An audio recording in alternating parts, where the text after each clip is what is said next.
यहाँ विभिन्न जन्म पत्रिकाओं को दिखाने का मुख्य आशय ये है कि कौन सी जन्म पत्रिका जन्म के समय पर ग्रह की क्या आकृति लेकर आए हैं, या आकृति योग, कौन सा आकृति योग बनता है, इस पर बातें करनी है।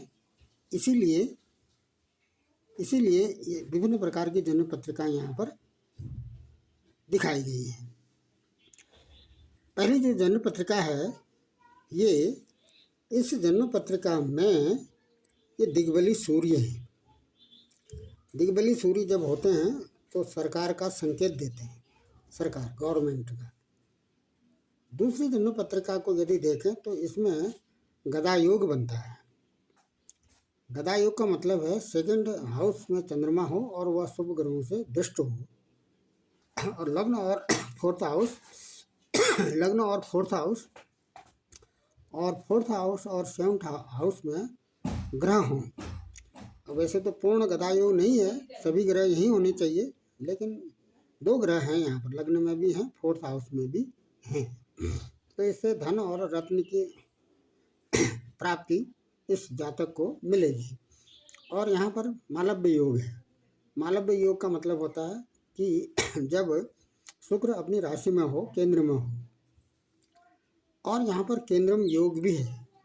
क्यों? क्योंकि चंद्रमा के आगे और चंद्रमा के पीछे, चंद्रमा से दूसरे घर में और चंद्रमा से 12वें घर में कोई ग्रह यहाँ पर नहीं है। इस समय जो मुख्य रूप से बात करनी है, जैसा कि इससे पहले विभिन्न प्रकार के 89 योग ज्योतिष रत्नाकर में बताए गए हैं, जिनमें से मुख्य योग के बारे में चर्चा हुई है। जैसे बाण योग है और बीमा योग है, इस तरह से। अब ये काहल योग एक यहाँ पर दिखाया गया है। काहल का मतलब होता है, काहल या काहाल का मतलब होता है ढोल नगाड़े, ढोल की आवाज़, नगाड़े की आवाज़, काक कौवे की तीखी आवाज़, मुर्गा की तीखी आवाज़ और बिल्ली की तीखी आवाज़ को काहल कहते हैं। तो ये स्थिति कब बनती है? जब गुरु और फोर्थ लॉर्ड केंद्र में हो। अब यदि यहाँ देखें तो गुरु और फोर्थ लॉर्ड केंद्र में है, नहीं है। गुरु और फोर्थ लॉर्ड केंद्र में है, फोर्थ लॉर्ड तो है लेकिन गुरु केंद्र में नहीं है। इस जन्म पत्रिका में देखें, गुरु और फोर्थ लॉर्ड बुध तो हैं केंद्र में। यहाँ पर ये फोर्थ लॉर्ड बुध बनते हैं। 6 का मतलब है कन्या राशि, कन्या राशि के स्वामी बुध बनते हैं, ये तो केंद्र में हैं।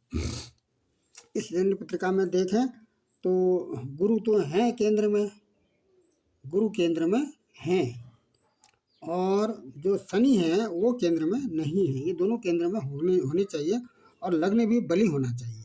अब यहाँ पर लग्न बली नहीं है, क्योंकि मंगल नीच राशि में है। भाव तो इसका अच्छे भाव में है, भाग्य भाव में है। इस जन्म पत्रिका में गजकेसरी योग है। क्या मतलब हुआ इसका? जब गुरु और चंद्रमा केंद्र में होते हैं तो इस प्रकार के योग को गजकेसरी योग कहते हैं। यहाँ पर गदा योग भी लगभग बन रहा है, क्योंकि यहाँ पर सप्तम में भी ग्रह हैं और चौथे हाउस में भी ग्रह हैं और पहले हाउस में भी ग्रह हैं। पूर्ण रूप से गदा योग तो नहीं है, फिर भी इसको रत्न और धन की प्राप्ति होगी। इस जन्म पत्रिका में हम यहाँ पर काहल योग की बात कर रहे हैं, तो यहाँ पर काहल योग नहीं बनता है। इस पत्रिका में भी काहल योग नहीं बनता है। फोर्थ लॉर्ड और 10th लॉर्ड, फोर्थ लॉर्ड शुक्र हैं और 10th लॉर्ड मंगल है। शुक्र यहाँ पर शुक्र यहाँ पर काफ़ी दूर बैठे हैं, दूर हैं, केंद्र में नहीं हैं। और 10th लॉर्ड मंगल भी केंद्र में नहीं है। और लग्न यहाँ पर चंद्रमा बनता है, और चंद्रमा इस जन्म पत्रिका में पंचम हाउस में है। काहल योग की जब हम बात कर रहे हैं तो 9th लॉर्ड और 4th लॉर्ड, 9th लॉर्ड और 4th लॉर्ड भी, ये भी एक कंडीशन बनती है काहल योग की। 9th लॉर्ड और 4th लॉर्ड परस्पर केंद्रवर्ती होने चाहिए और लग्नेश बली होना चाहिए। 9th लॉर्ड यहाँ पर बुध है। नाइन्थ लॉर्ड बुध हैं और फोर्थ लॉर्ड यहाँ पर शनि है।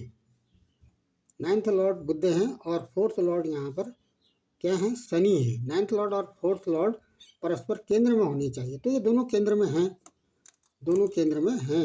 ये जन्म पत्रिका है 5 अगस्त 2020 की। तो नाइन्थ लॉर्ड बुध भी केंद्र में है और फोर्थ लॉर्ड शनि भी केंद्र में है, ये दोनों केंद्र में हैं। और लग्नेश बली होना चाहिए। लग्नेश यहाँ पर क्या है, लग्नेश 7 का मतलब है तुला राशि। तुला राशि के स्वामी शुक्र बनते हैं। शुक्र यहाँ पर बलवान है या नहीं है, ये अपने बुध की राशि में है और ये भाग्य भाव में है। लग्न भी बलवान है और ये जो 9th लॉर्ड बुध है वो भी केंद्र में है और 10th लॉर्ड शनि ये भी केंद्र में है। तो एक कंडीशन यहाँ पर बनती है कि काहल योग की। जब काहल योग होता है तो ये दृढ़ प्रतिज्ञा वाला होता है ऐसा जातक, और दृढ़ संकल्प वाला होता है। जो बात मन में सोच ली उसको पूरा करके ही ये छोड़ेगा। दूसरा इसमें बुधादित्य योग भी है। बुधादित्य योग का मतलब होता है ये सूर्य यहाँ पर दिग्बली भी है। सूर्य 10th हाउस में जब सूर्य बैठे रहते हैं तो वो दिग्बली कहलाते हैं। ये चंद्रमा की राशि में भी है, चंद्रमा की राशि में भी है। और बुध और सूर्य की जब युति होती है तो उसको बुधादित्य योग कहते हैं।